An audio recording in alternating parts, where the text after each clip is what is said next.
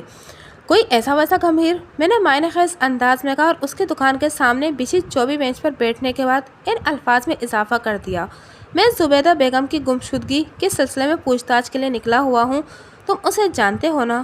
ہماری بینچ پر بیٹھ جانے کے بعد وہ ہمارے لیے ٹھنڈی لسی تیار کرنے میں مصروف ہو گیا تھا۔ اس نے لسی والے مخصوص برتن میں دہی ڈالا اور دودھ کے علاوہ برفی کی چند ڈلیاں بھی ڈال دی تھیں، جو ایک تھال میں اس نے اپنی دکان پر سجا کر رکھی تھیں۔ پنجاب کے گاؤں دیہات میں دودھ دہی کی دکان چلانے والے لوگ اکثر برفی یا پیڑے بھی فروخت کرتے ہیں۔ جی ہاں، میں افتخار کی بیٹی زبیدہ کو اچھی طرح جانتا ہوں تھاندار صاحب، وہ چوبی مدھانی کو پیتل کی بلونی میں گھماتے ہوئے بولا۔ وہ لڑکی کل شام سے غائب ہے، میں نے افتخار کی پریشانی کو سمجھ سکتا ہوں۔ آپ جلدی سے اس کی بیٹی کو ڈھونڈ نکالیے جناب، یہ آپ کی بہت بڑی نیکی ہوگی۔ میں اسی نیکی کی نیت سے تھانے سے نکلا ہوں منظور بھٹی، میں نے معنی خیز انداز میں کہا، اور مجھے بھی پتہ چلا ہے کہ اس سلسلے میں تم میری مدد کر سکتے ہو۔ میں مدھانی پر اس کے ہاتھ رک گئے۔ وہ الجھن زدہ نظر سے مجھے دیکھتے ہوئے تعجب خیز لہجے میں مستفسر ہوا۔ میں بھلا آپ کی کیا مدد کر سکتا ہوں تھاندار صاحب؟ بتاتا ہوں، پہلے تم اپنے بیٹے خالد کو یہاں بلاؤ، میں نے ٹھوس انداز میں کہا، اور اس کے ساتھ ہی لسی کو بھی بلوتے رہو، ورنہ اس کا مزہ خراب ہو جائے گا۔ اس کے ہاتھوں میں بجلی جیسی تیزی پیدا ہو گئی، وہ مدھانی کو گول گول گھماتے ہوئے عجیب سے لہجے میں بولا، آپ خالد کو یہاں بلانے کے لیے کیوں کہہ رہے ہیں؟ سب خیریت تو ہے نا جناب؟ تم مجھ سے سچ بولنے کا وعدہ کر چکے ہو منظور، اس لیے کوئی دائیں بائیں کی بات نہیں، میں نے تنبیہی انداز میں کہا۔ مجھے بتاؤ، گمشدہ زبیدہ اور تمہارے بیٹے میں کیا چکر چل رہا تھا؟ یہ آپ کیا کہہ رہے ہیں سرکار؟ وہ بے یقینی سے مجھے دیکھتے ہوئے بولا، میرا بیٹا ایسا نہیں ہے، خالد کے بارے میں آپ کو کس نے غلط بتایا ہے؟ تم خالد کو یہاں بلاؤ، میں تمہارے سامنے اس سے پوچھ تاچھ کروں گا، میں نے قدرے خشک لہجے میں کہا، پھر ساری حقیقت کھل کر سامنے آ جائے گی۔ اس نے بلونی میں سے گاڑی لسی کو پیتل کے 2 گلاسوں میں ڈالا اور انہیں ہماری جانب بڑھاتے ہوئے معذرت خواہ انداز میں بولا، تھاندار صاحب، میں اس وقت خالد کو آپ کے سامنے پیش نہیں کر سکتا کیونکہ وہ مرید کے میں موجود نہیں۔ منظور بھٹی کے جواب نے مجھے چونکا دیا۔ میرا شک نما اندازہ درست نکلا تھا، زبیدہ کی طرح خالد بھٹی بھی مرید کے میں نہیں تھا۔ شوکا کی فراہم کردہ معلومات میرے ذہن میں تازہ تھی، انہی کی روشنی میں میں نے خالد کے باپ سے پوچھا، تمہارا بیٹا اس وقت کہاں ہے؟ وہ اپنے چاچا کے پاس گیا ہوئے، منظور بھٹی نے بتایا۔ میرا چھوٹا بھائی غفور بھٹی کاموکی میں رہتا ہے، خالد اسی کے پاس گیا ہوا ہے، کل کسی وقت وہ کاموکی سے واپس آ جائے گا۔ وہ کب کاموکی گیا ہے؟ شوکا سے حاصل ہونے والی معلومات کی روشنی میں میں نے سوال کیا تاکہ شوکا کے بیان کی تصدیق ہو سکے۔ خالد کل دوپہر میں گھر سے نکلا تھا، منظور بھٹی نے جواب دیا، پھر اضطراری لہجے میں بولا، آپ زبیدہ کی گمشدگی کو میرے بیٹے کے ساتھ کیوں نتھی کر رہے ہیں تھاندار صاحب؟ آپ کے ذہن میں جو بھی ہے مجھے صاف صاف بتائیں۔ صاف صاف جاننا تمہارا حق ہے منظور بھٹی، میں نے ایک ایک لفظ پر زور دیتے ہوئے کہا، تمہارے بیان کے مطابق خالد کل دوپہر میں مرید کیسے کاموں کی گیا تھا، لیکن میرے پاس ایک ایسا عینی گواہ موجود ہے جس نے کل سہ پہر میں زبیدہ اور خالد کو لاری اڈے پر کھڑے آپس میں باتیں کرتے دیکھا تھا۔ زبیدہ نے نیلی شلوار پر سرخ قمیص پہن رکھی تھی اور اس کے سر پر سیاہ دوپٹہ تھا، جبکہ خالد بھٹی نے ململ کا کرتا اور سفید تیبند زیب تن کر رکھا تھا۔ بات کے اختتام پر میں نے گہری نظر سے اس کے چہرے کے تاثرات کا جائزہ لینے لگا۔ منظور بھٹی کی آنکھوں میں مجھے ایک سایہ سا لہراتا دکھائی دیا۔ بے حد الجھے ہوئے لہجے میں اس نے کہا، آپ نے خالد کے لباس کے بارے میں بالکل ٹھیک بتایا ہے تھاندار صاحب، لیکن آپ کی باقی باتیں مجھے ہضم نہیں ہو رہی۔ کیا آپ مجھے اس بندے کا نام بتا سکتے ہیں جس کے لیے آپ عینی گواہ کے الفاظ استعمال کر رہے ہیں؟ فی الحال اس شخص کا نام ظاہر کرنا مناسب نہیں ہوگا، اسے زبیدہ کی تلاش والے معاملے پر منفی اثر پڑ سکتا ہے۔ میں نے منظور بھٹی کی طرف دیکھتے ہوئے کہا، ویسے یہ جان لو کہ وہ بندہ قابل بھروسہ ہے۔ اس گفتگو کے دوران میں اور کانسٹیبل حفیظ خان منظور بھٹی کی تیار کردہ لسی سے بھی لطف اندوز ہوتے رہے۔ منظور بھٹی میری باتوں سے بہت زیادہ پریشان ہو گیا تھا۔ اس نے بے بسی سے کہا، قانونی معاملات کو آپ ہی بہتر جانتے ہیں تھاندار صاحب، مجھے تو صرف یہ پتہ ہے کہ میرا بیٹا کسی ایسے چکر میں نہیں تھا جس کا ذکر آپ کر رہے ہیں۔ اگر خالد بھٹی کا زبیدہ کی گمشدگی میں کوئی ہاتھ نہیں تو پھر تمہیں فکر مند ہونے کی ضرورت نہیں، میں نے معتدل انداز میں کہا۔ کاموں کی مرید کیسے زیادہ دور نہیں ہے، بس میں بیٹھ کر یہ فاصلہ 15 سے 20 منٹ میں یا زیادہ سے زیادہ آدھے گھنٹے میں طے کیا جا سکتا ہے۔ تمہارے بیان کے مطابق خالد کل دوپہر میں گھر سے نکلا تھا، اس حساب سے سہ پہر میں اسے کاموکی میں تمہارے چھوٹے بھائی غفور بھٹی کے گھر ہونا چاہیے۔ میں غلط تو نہیں کہہ رہا ہوں نا؟ آپ کا حساب پکا ہے تھاندار صاحب، وہ تائیدی انداز میں گردن ہلاتے ہوئے بولا۔ مجھے یقین ہے کہ وہ سہ پہر سے پہلے غفور کے پاس پہنچ چکا ہوگا۔ پولیس لوگوں کے بیانات ہی نہیں، ان کے یقین کو بھی چیک کرنا ضروری سمجھتی ہے، میں نے واضح الفاظ میں کہا۔ لہٰذا میں اپنے کسی بندے کو آج ہی کاموکی بھیج کر تمہارے یقین کی تصدیق ضرور کروں گا۔ مجھے بتاؤ، تمہارے بھائی کاموکی میں کہاں رہتا ہے اور وہ کیا کرتا ہے؟ منظور بھٹی نے اپنے چھوٹے بھائی کے گھر اور دکان کا پتہ بتانے کے بعد کہا۔ غفور کی مٹھائی کی دکان پورے کاموکی میں مشہور ہے، آپ کو تلاش کرنے میں کوئی دقت نہیں ہوگی۔ میں نے منظور بھٹی اور اس کی تیار کردہ دل بہار مزیدار لسی کا شکریہ ادا کیا اور ان الفاظ کے ساتھ وہاں سے رخصت ہو گیا۔ منظور بھٹی، تم سیدھے سادے اور بھلے مانس آدمی ہو، اگر تمہارے بیٹا زبیدہ کی گمشدگی میں ملوث پایا گیا تو وہ سزا سے نہیں بچ سکے گا، میری بات سمجھ رہے ہو نا؟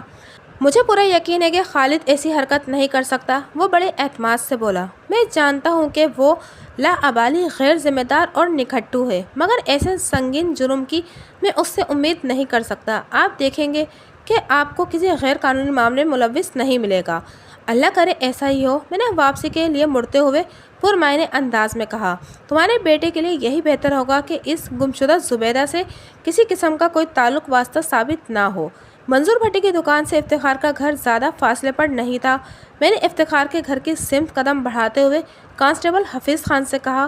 ہمارے ملک کا کوئی بھی محکمہ ہو، جونیئرز کو اپنے سینئرز سے ہمیشہ یہی شکایت رہتی ہے کہ انہیں کام کرنے اور اپنی ذہنی اور جسمانی صلاحیتیں آزمانے کا موقع نہیں دیا جاتا۔ تم اس بارے میں کیا کہتے ہو؟ میں سمجھتا ہوں جونیئرز کی یہ شکایت کچھ غلط بھی نہیں ہے، وہ قدرے تلخ لہجے میں بولا۔ کیا میرے ساتھ کام کرتے ہوئے تمہیں بھی ایسی مسائل کا سامنا کرنا پڑتا ہے؟ میں نے گہری سنجیدگی سے استفسار کیا۔ اگر صرف آپ کی ذات کی بات ہے تو میرا جواب نفی میں ہوگا ملک صاحب، وہ دو ٹوک انداز میں بولا۔ آپ نے مجھے ہمیشہ آگے بڑھنے کا موقع دیا ہے، لیکن ہمارے تھانے کا باقی عملہ میرے ساتھ جس قسم کا سلوک کرتا ہے وہ آپ سے چھپا ہوا نہیں ہے۔ حفیظ خان، میری بات دھیان سے سنو، میں نے ٹھہرے ہوئے لہجے میں کہا۔ دوسروں پر اپنی قابلیت کو ثابت کرنے کے لیے معمول کے کام سے کچھ زیادہ کر کے دکھانا پڑتا ہے اور اس کے لیے اپنی جان کو جوخم میں ڈالنا ضروری ہے۔ میں نے کبھی محنت سے جی نہیں چرایا، وہ چٹانی لہجے میں بولا۔ یہ بات آپ اچھی طرح جانتے ہیں۔ ہاں میں جانتا ہوں، میں یہ بھی جانتا ہوں کہ عملے کے دوسرے لوگ بھی یہ بات جان لیں۔ میں نے گہری سنجیدگی سے کہا۔ کیا تم اندازہ لگا سکتے ہو کہ یہ سب کیسے ہوگا؟ وہ چند لمحات تک متذبذب نظر سے مجھے تکتا رہا، پھر نفی میں گردن ہلا کر رہ گیا۔ مطلب یہ کہ تمہیں اندازہ نہیں؟ میں نے کہا ٹھیک ہے، میں بتاتا ہوں۔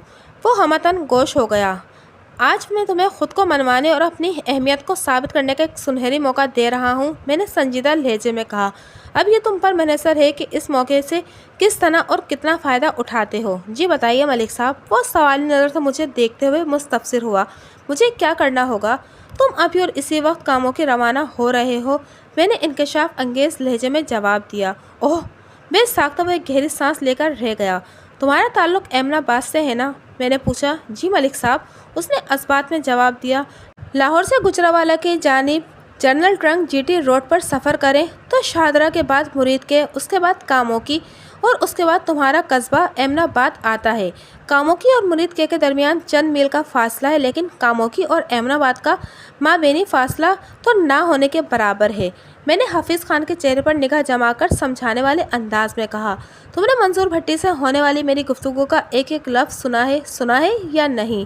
میرے آخری تصدیق طلب سوالیہ جملے کے جواب میں اس نے کہا، جی سنا ہے اور اسے اپنے ذہن میں محفوظ بھی کر لیا ہے۔ شاباش، یہ تو بہت اچھی بات ہے۔ میں نے ستائشی نظر سے اس کی طرف دیکھا۔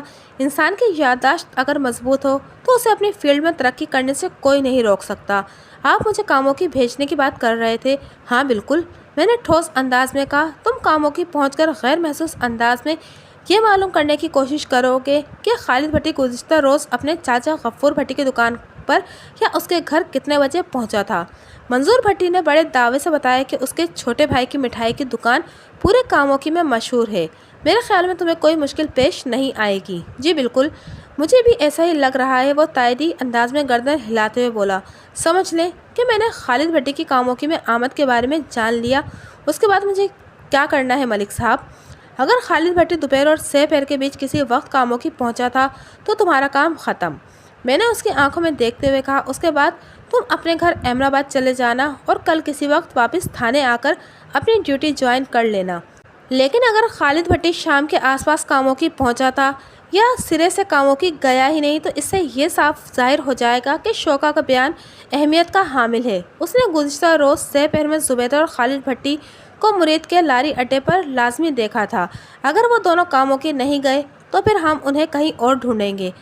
میں نے ایک مختصر سا توقف کر کے آسودہ سانس خارج کی، پھر اپنی بات کو مکمل کرتے ہوئے کہا، خالد بھٹی اکیلا یا زبیدہ کے مائیت میں اگر مغرب کے قریب کاموں کی پہنچا ہو تو اس صورت میں تم نے خالد بھٹی اور اگر اس کے ساتھ زبیدہ بھی ہے تو ان دونوں کو کان پکڑ کر اپنے تھانے مرید کے لانا ہے۔ اس سلسلے میں تم کاموکی کی پولیس چوکی سے ہر قسم کی مدد لے سکتے ہو، میں تمہیں فری ہینڈ دے رہا ہوں۔ اس کا سینہ خوشی اور فخر کے احساسات سے پھول گیا۔ میں آپ کو یہ احسان زندگی بھر یاد رکھوں گا، وہ جذبات سے لبریز آواز میں بولا۔ ملک صاحب، آپ ایک عظیم پولیس آفیسر ہیں۔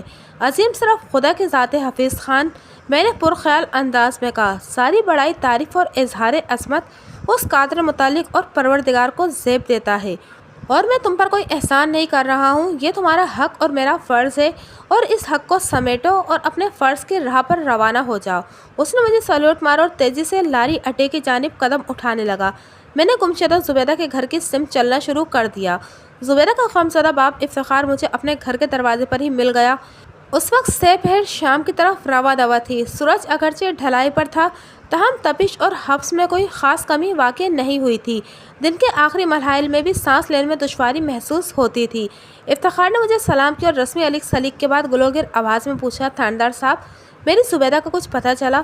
میں زبیدہ کی تلاش میں نکلا ہوا ہوں، میں نے جواب دیا۔ وہ میرے لیے بھی ایک بیٹی ہی جیسی ہے، تم فکر نہ کرو، وہ جلد از جلد میں اسے ڈھونڈ نکالوں گا۔ یہ تو آپ کا بڑا پن ہے تھاندار صاحب، جو میری زبیدہ کو اپنی بیٹی کی طرح سمجھ رہے ہیں۔ وہ عقیدت بھری نظر سے مجھے دیکھتے ہوئے بولا، آپ کی باتوں سے بہت حوصلہ ملتا ہے، میں یقین سے کہہ سکتا ہوں کہ آپ زبیدہ کو تلاش کرنے میں ضرور کامیاب ہوں گے انشاءاللہ۔ میں نے پورے تیقن کے ساتھ کہا، پھر اس الفاظ میں اضافہ کر دیا، تفتیش کے دوران میں مجھے کچھ اہم باتیں پتہ چلی ہیں، لیکن یوں گلی میں کھڑے ہو کر گفتگو کرنا ٹھیک نہیں۔ کیا تمہارے گھر میں بیٹھنے کی کوئی جگہ ہے؟ جی ضرور، وہ اس بات میں گردن ہلاتے ہوئے بولا۔ میں بیٹھک کا دروازہ کھلواتا ہوں، آپ اندر آ جائیے۔ چند سیکنڈ کے بعد میں گمشدہ زبیدہ کے گھر میں بیٹھا تھا۔ افتخار کی بیوی فردوس میرے لیے گڑ کا ٹھنڈا شربت بنا لائی۔ زبیدہ سے چھوٹے اس کے دو بھائی تھے، حنیف اور بشیر۔ افتخار نے ان دونوں بچوں کو کھیلنے کے لیے گھر سے باہر بھیج دیا۔ اب میں سکون کے ساتھ زبیدہ کے والدین سے بات کر سکتا تھا۔ میں نے صبح تھانے میں تم دونوں سے پوچھا تھا کہ زبیدہ کا کسی لڑکے سے کوئی چکر وغیرہ تو نہیں تھا؟ میں نے باری باری ان کی آنکھوں میں دیکھتے ہوئے کہا، اور تم نے جواب میں کچھ بھی نہیں بتایا تھا؟ ہم نے آپ سے کوئی غلط بیانی نہیں کی سرکار، افتخار نے لجاجت بھرے لہجے میں کہا۔ میں اپنی بیٹی کو اچھی طرح جانتا ہوں، زبیدہ کا ایسا کوئی بھی معاملہ نہیں تھا۔ کیا کل زبیدہ نے سرخ قمیض اور نیلی شلوار پہن رکھی تھی؟ میں نے ٹھہرے ہوئے لہجے میں استفسار کیا، اور اس کے دوپٹے کا رنگ کالا تھا؟ جی بالکل، آپ اس کے لباس کے بارے میں بالکل ٹھیک بتا رہے ہیں، فردوس نے اصراری انداز میں کہا۔ کیا آپ نے زبیدہ کو کہیں دیکھا ہے؟ میں نے نہیں، کسی اور نے دیکھا ہے، بلکہ دیکھا تھا، میں نے ان کے چہروں کے تاثرات کا جائزہ لیتے ہوئے کہا، اور وہ بھی کل سہ پہر میں زبیدہ کی گمشدگی سے تھوڑی دیر پہلے۔ وہ کون ہے جس نے زبیدہ کو دیکھا تھا؟ افتخار نے بے تابی سے سوال کیا۔ میری بیٹی اس بندے کو کہاں نظر آئی تھی؟ اس عینی شاہد کا نام سر دست ظاہر کرنا ٹھیک نہیں ہوگا، میں نے حتمی لہجے میں کہا۔ اس بندے نے کل سہ پہر میں زبیدہ کو مرید کے لاری اڈے پر کھڑے دیکھا تھا، اور وہ ایک جوان لڑکے سے باتیں کر رہی تھی۔ ایسا محسوس ہوتا تھا کہ وہ دونوں کسی بس میں بیٹھ کر کہیں جانے کا ارادہ رکھتے ہیں۔ وہ لڑکا کون تھا؟ فردوس نے فکر مندی سے پوچھا۔ منظور بھٹی، دودھ دہی والے کا اکلوتا بیٹا خالد بھٹی، میں نے انکشاف انگیز لہجے میں جواب دیا۔ اوہ! افتخار ایک بوجھل سانس خارج کر کے رہ گیا۔ فردوس نے پروسوک اور بلند آواز میں کہا، یہ نہیں ہو سکتا، خالد بھٹی ایک لوفر اور آوارہ لڑکا ہے، اور یہ بات یہاں سب کو پتہ ہے۔ میری بیٹی اس کمینے کے ساتھ گھر سے بھاگ نہیں سکتی۔ جس بندے نے آپ کو یہ رپورٹ دی ہے اسے ضرور کوئی مغالطہ یا غلط فہمی ہوئی ہوگی، اس نے خالد بھٹی کے ساتھ کسی اور لڑکی کو دیکھا ہوگا۔ میری زبیدہ سیدھی سادھی ضرور ہے، مگر اتنی بے وقوف نہیں کہ وہ خالد بھٹی جیسے آوارہ لڑکے کی باتوں میں آ جائے۔ اگر زبیدہ اور خالد کے درمیان اس نوعیت کا کوئی تعلق ہوتا تو روبینہ سے چھپ نہیں سکتا تھا۔ یہ دونوں بہت گہری سہیلیاں ہیں، ان کا ہر راز ایک دوسرے کے علم میں ہے۔ کیا آپ نے خالد بھٹی کے گھر والوں سے پوچھ تاچھ کی؟ افتخار نے مجھ سے سوال کیا۔ اگر آپ کے مخبر کی اطلاع درست ہے تو پھر خالد بھٹی کو بھی علاقے میں موجود نہیں ہونا چاہیے۔ میں ابھی منظور بھٹی کے پاس ہی سے آ رہا ہوں، میں نے رسانیت بھرے لہجے میں کہا۔ وہ بھی زبیدہ کی گمشدگی کے بارے میں کچھ نہیں جانتا۔ اس نے مجھے بتایا کہ خالد بھٹی کل دوپہر کے وقت اپنے چاچا غفور بھٹی سے ملنے کاموں کی گیا تھا اور اس کی واپسی کل کسی وقت ہوگی۔ آپ منظور بھٹی کو گرفتار کر کے حوالات میں ڈالیں جی، فردوس نے عجیب سے لہجے میں کہا۔ اسی کی غفلت نے خالد بھٹی کو بگاڑے۔ اگر خالد بھٹی میری زبیدہ کی گمشدگی میں ملوث ہے تو اپنے باپ کی گرفتاری کے بعد وہ ضرور سامنے آئے گا، پھر آپ اس پر سختی کر کے یہ پتہ لگا سکتے ہیں کہ اس نے زبیدہ کو کہاں غائب کیا ہوا ہے۔ فردوس بی بی، میں تمہارے درد کو سمجھ سکتا ہوں، میں نے معتدل انداز میں کہا۔ تم نے مجھے جو مشورہ دیا ہے میں تہہ دل سے اس کی قدر کرتا ہوں، مگر میرا کام کرنے کا اپنا ایک طریقہ ہے۔ اگر بغیر کسی ثبوت کے میں لوگوں کو گرفتار کر کے اپنے تھانے کے حوالات میں بھرنے لگوں تو ہفتہ 10 دن میں اس آہنی سلاخوں والے کمرے میں دل دھرنے کی جگہ نہیں ہوگی۔ ویسے میں تم دونوں کی تسلی کے لیے بتا دوں کہ لمحاتی توقف کر کے میں نے ایک گہری سانس لی، پھر اپنی بات کو مکمل کرتے ہوئے کہا، میں نے اپنا ایک بندہ کاموں کی روانہ کر دیا ہے تاکہ وہ منظور بھٹی کے بیان کی تصدیق کر سکے۔ اگر زبیدہ کی گمشدگی میں خالد بھٹی کا ہاتھ ہے تو وہ نالائق مجھ سے بچ کر نہیں جا پائے گا۔ آپ دونوں دعا کرو کہ میں زبیدہ کو تلاش کرنے میں کامیاب ہو جاؤں۔ ہم تو ہر لمحہ یہی دعا کر رہے ہیں تھاندار صاحب، افتخار نے دکھی لہجے میں کہا۔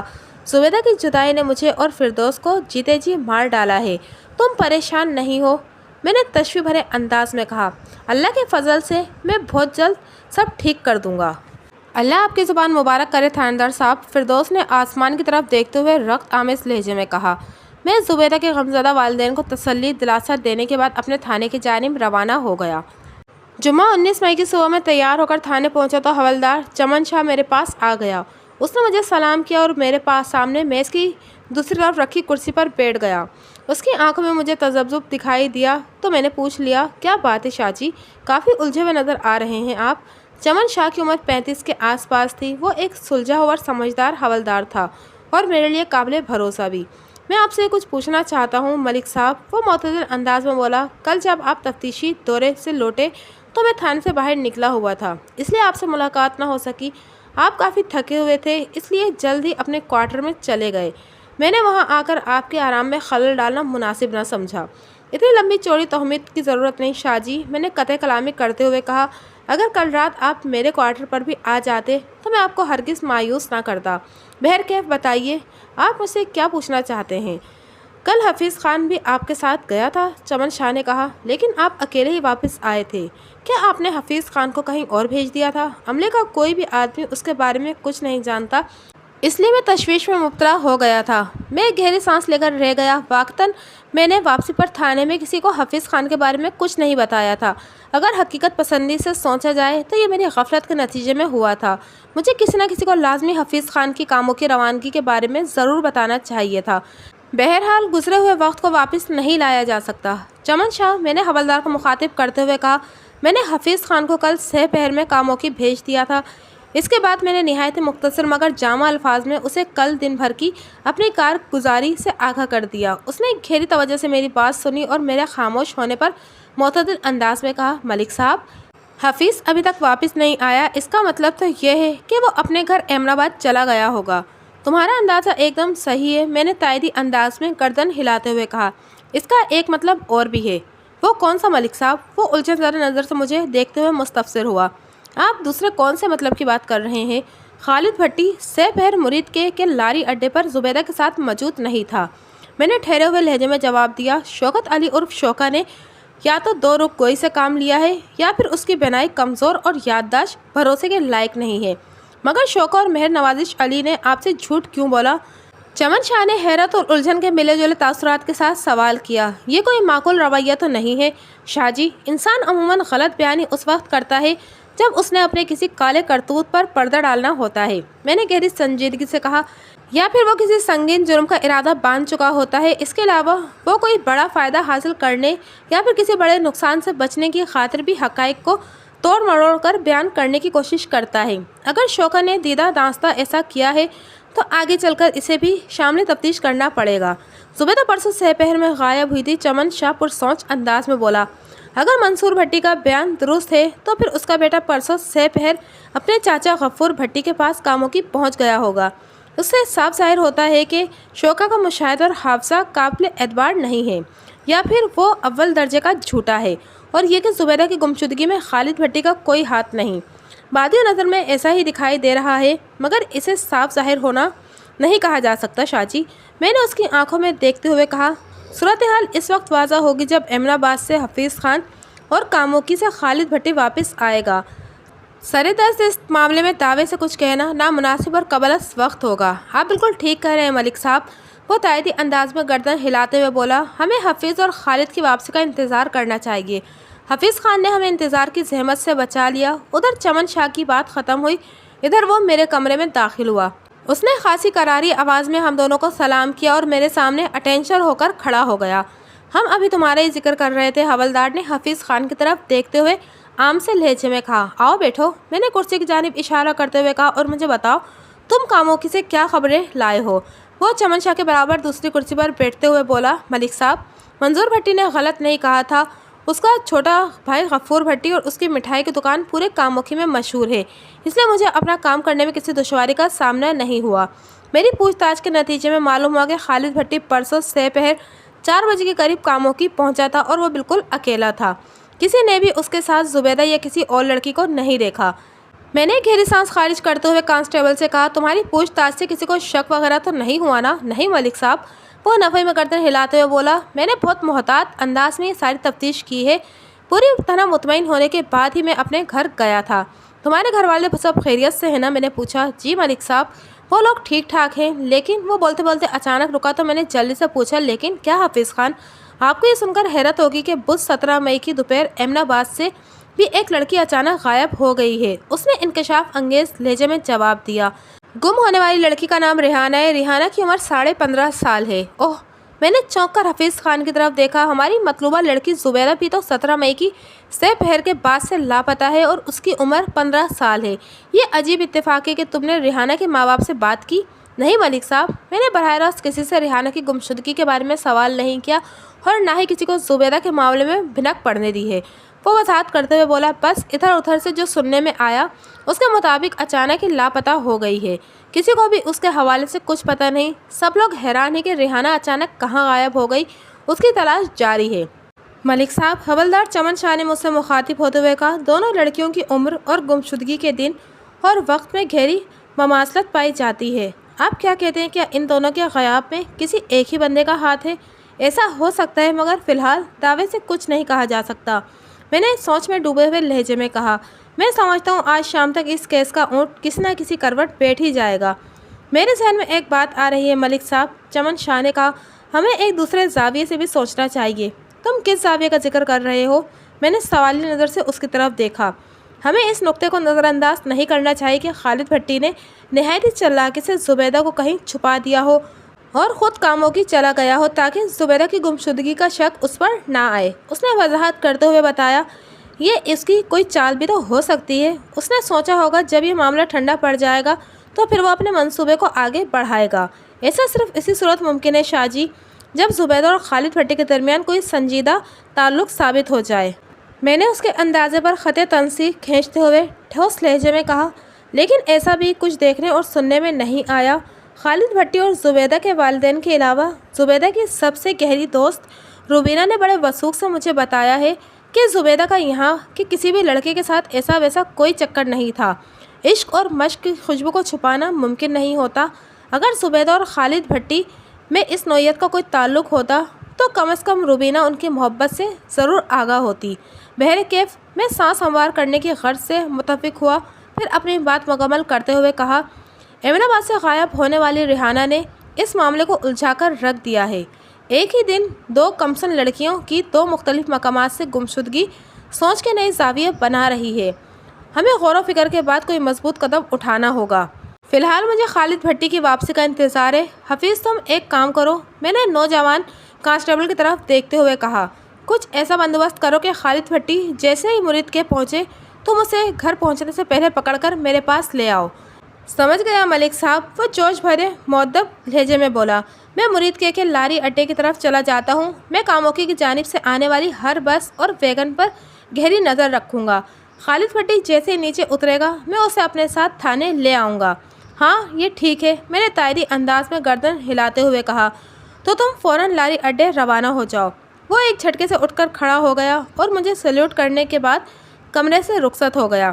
اس کے جانے کے بعد حوالدار نے مجھ سے کہا، ملک صاحب آپ اس لڑکے پر کچھ زیادہ ہی بھروسہ نہیں کرنے لگے؟ اس کے لہجے میں شکایت جھلکتی تھی۔ کہیں ایسا نہ ہو کہ اتنا تیز دوڑنے سے یہ منہ کے بل گرے اور خود کو بری طرح زخمی کر بیٹھے۔ شاہ جی آپ نے سنا ہوگا کہ گرتے ہوئے شاہ سوار ہی میدان جنگ میں نے اس کی آنکھوں میں دور تک جھانکتے ہوئے کہا، جب تک انسان کو چوٹیں نہ لگیں وہ خود ریس جیت نہیں سکتا۔ میں نے حفیظ کے اندر کچھ کر گزرنے کا جذبہ دیکھا ہے۔ مجھے امید ہے اس بھاگ دوڑ میں وہ ضرور کامیاب ہوگا۔ چمن شاہ کے چہرے کے تاثرات سے ظاہر ہو رہا تھا کہ حفیظ کے حوالے سے میرا حمایتی کلمات اسے بالکل پسند نہیں آئے تھے۔ تاہم میرے خاموش ہونے پر اس نے معتدل انداز میں کہا، میرے لیے کیا حکم ہے ملک صاحب؟ آپ کے لیے بھی بہت سارا کام نکلنے والا ہے شاہ جی، میں نے معنی خیز انداز میں کہا، بس تھوڑا انتظار۔ وہ اس بات میں سر ہلا کر رہ گیا۔ شام سے تھوڑی دیر پہلے حفیظ خان خالد بھٹی کو لے کر آ گیا۔ اس وقت میں اپنے کمرے میں بیٹھا پرانے کیسوں کی فائلیں دیکھ رہا تھا۔ خالد بھٹی کی عمر 20 سے 22 سال کے درمیان تھی۔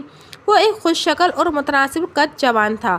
اس کے چہرے پر ہلکی اور باریک مونچھیں بھلی دکھائی دیتی تھی۔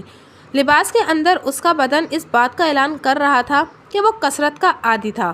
حفیظ خان تم جاؤ اور شاہ جی کو میرے پاس بھیج دو، میں نے کانسٹیبل سے کہا۔